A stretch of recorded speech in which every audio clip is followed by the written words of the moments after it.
चमकपुर गांव में गोपाल नाम का एक लड़का रहता था। उसकी सौतेली माँ और बाप ने उसे घर से निकाल दिया था। उसकी सौतेली माँ ने सब कुछ अपने और अपने बच्चों के नाम पे कर रखा था और गोपाल को हिस्से के नाम पे 3 गायें दे रखी थी। गोपाल पढ़ा लिखा तो बहुत था, पर नौकरी ना मिलने के कारण उसने सोच लिया था कि वो अब उन तीनों गायें की खूब देख रेख करके उनसे जो दूध मिलेगा उसे बेच के अपना कारोबार चलाएगा। अब मैं बिल्कुल अकेला हो गया हूँ। गौ माता, तुम तीनों के अलावा मेरा अब कोई भी नहीं है। बस मेरा घर चलाने के लिए तुम तीनों को मेरी मदद करनी होगी।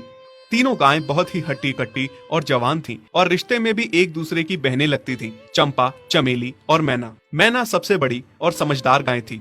चंपा गर्भवती थी और चमेली को अभी अभी बच्चा हुआ था। वो दूध दे रही थी, जिसके दूध को बेच के गोपाल का थोड़ा बहुत घर चल रहा था। पर गोपाल को अब चंपा और मैना पे पूरा भरोसा था कि जब उनका बच्चा हो जाएगा तो वो खूब दूध देने लगेंगी और जिससे उसका कारोबार अच्छे से सेट हो जाएगा। देखा चमेली बहन, हमारे मालिक को कितनी उम्मीदें हैं हम तीनों से।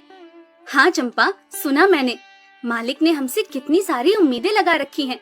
और उम्मीद रखे भी क्यों ना, कितना समय खर्च करते हैं मालिक हम पे और कितनी सेवा करते हैं हमारी, कितना खिलाते पिलाते हैं हमें। और फिर हम मालिक की उम्मीदों पे खरा ना उतरेंगी तो धिक्कार है हमारी जिंदगी पर। सही कह रही हो बहन तुम। चलो हम तो मालिक के लिए कुछ ना कुछ कर ही लेंगे। तुमने बच्चा दे दिया है, दूध भी दे रही हो, मैं भी गर्भवती हूँ।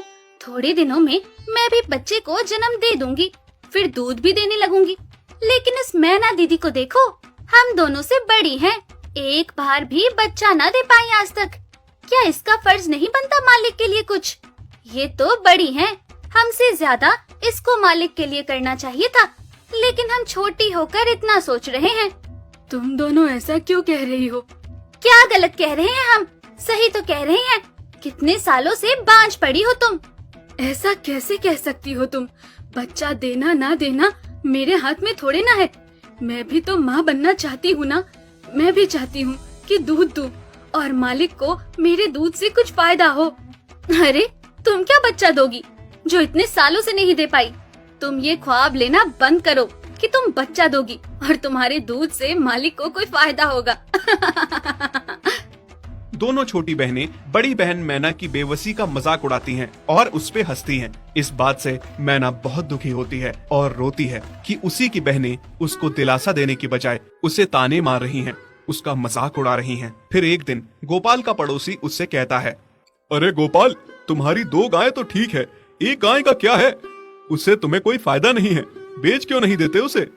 अरे नहीं नहीं भाई साहब, बेचना क्यों उसे? अभी बच्चा नहीं दे रही तो क्या पता कल वो बच्चा दे दे। कोई भी काम जल्दबाजी में नहीं करना चाहिए। अरे नहीं गोपाल, मेरे कहने का ये मतलब था कि तुम्हें अपना कारोबार जल्द खड़ा करने की जरूरत है, क्योंकि तुम्हारे घर वालों ने तुम्हारे साथ जो कुछ भी किया वो बहुत गलत था। अब तुम्हें जो भी करना है अकेले ही करना है। आगे शादी भी तो करनी है तुम्हें, उसके लिए भी खूब पैसा कमाना पड़ेगा। जब तुम्हारी सारी गायें दूध देंगी तभी तो कारोबार अच्छा चलेगा ना। हाँ, बात तो तुम सही कह रहे हो भाई। मेरी मानो तो तुम अपनी गायों को क्रॉस करवा के देख लो, शायद उससे बच्चा हो जाए। हाँ, ये सुझाव तुमने सही दिया, मैं कल ही ऐसा कर लेता हूँ। सुना तुमने मैना बहन मालिक की बातों को? कितना परेशान है मालिक तुम्हारी वजह से, पर तुम्हें तो कोई बात कह ही नहीं सकते। झट से बुरा जो मान जाती हो तुम। मैना ये सब सुन के बहुत दुखी होती है, पर करती भी क्या, उसके हाथ में कुछ नहीं था। गोपाल ने मैना को क्रॉस करवा के भी देखा, पर उसका भी कोई फायदा नहीं हुआ। गोपाल, जो सुझाव मैंने तुम्हें दिया था, क्या वो तुमने आजमाया? हाँ भाई, वो भी करके देख लिया, पर उसका भी कोई असर ना हुआ।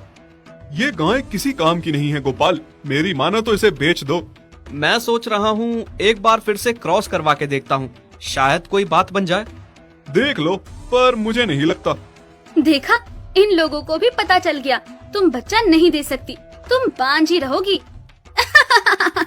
सही कह रही हो तुम दीदी, इतने जतन करने के बाद भी बच्चा नहीं हो रहा तो अब क्या होगा? गोपाल मैना को एक बार फिर से क्रॉस करवा लेता है। दोनों बहनें चंपा और चमेली मैना के बांझपन का मजाक उड़ाती हैं और उस पे खूब हंसती हैं।